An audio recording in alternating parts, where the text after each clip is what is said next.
வணக்கம், welcome to Kavidas flavour. 5 துண்டு bread 2 வாழைப்பழம் இருந்தால் போதும். ரொம்ப டேஸ்டியான பசங்களுக்கு பிடிச்ச ஸ்வீட். என்ன ஸ்வீட்னு பார்க்குறீங்களா? பனானா ஃப்ரெஞ்ச் டோஸ்ட் எப்படி செய்யலான்னு சொல்லிட்டு தான் இன்றைக்கி வீடியோவில் நம்ம பார்க்க போகிறோம்.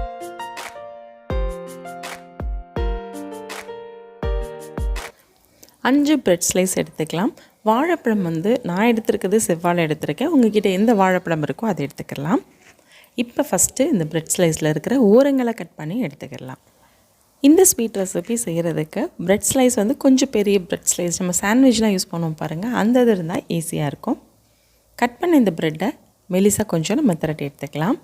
அதுக்கப்புறமா வாழைப்பழத்தையும் கட் பண்ணி எடுத்துக்கலாம். செவ்வாழையில் செய்கிறப்ப இன்னும் கொஞ்சம் ஹெல்த்தியாக இருக்கும் இல்லையா, அதனால் செவ்வாழை எடுத்துருக்கிறேன். வாழைப்பழம் கட் பண்ணதுக்கப்புறமா இப்போ ஒரு பேனில் 1 ஸ்பூன் அளவுக்கு பட்டர் சேர்த்துக்கலாம். பட்டர் நல்லா உருகுனதுக்கப்புறமா கட் பண்ணி வச்சுருக்க வாழைப்பழத்தை அதில் சேர்த்துட்டு கொஞ்சம் நேரம் நல்லா வதக்கி விட்டுறலாம்.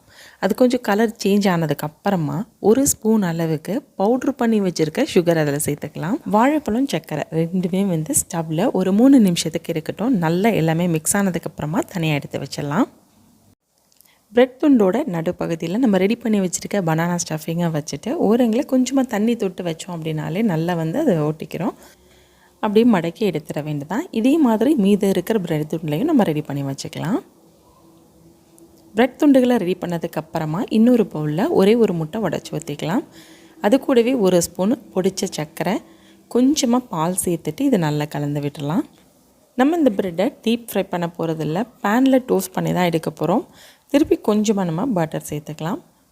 பட்டர் நல்லா உருகுனதுக்கப்புறமா ரெடி பண்ணி வச்சுருக்க இந்த முட்டையில் இந்த ப்ரெட்டை கோட் பண்ணிவிட்டு நம்ம அப்படியே எடுத்து பேனில் வச்சிட வேண்டியதான். இதே மாதிரி மீதம் இருக்கிற எல்லா ப்ரெட் துண்டுகளையுமே நம்ம அதே மாதிரி ரெடி பண்ணி வச்சுக்கலாம்.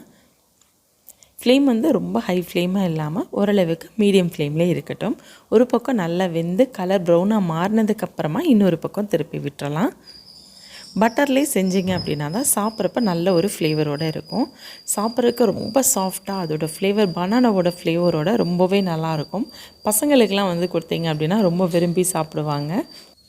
இந்த ஸ்வீட் ரெசிபி நம்ம இன்ஸ்டண்ட்டாக செஞ்சு முடிச்சிடலாம். இதுக்காக நிறையெல்லாம் நம்ம ப்ரிப்பேர் பண்ண வேண்டிய அவசியமே கிடையாது. ரொம்ப சுட சுட நம்மளுடைய பனானா ஃப்ரெஞ்ச் டோஸ்ட் ரெடி ஆயிடுச்சு. மேலே கொஞ்சமாக பவுடர் சுகர் நம்ம ஸ்ப்ரெட் பண்ணி விட்டுக்கலாம்.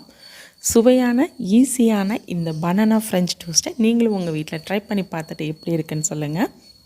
நான் வேறொரு வீடியோவில் சீக்கிரமாகவே உங்களை சந்திக்கிறேன். Until then, it's bye from Kavita. Thank you.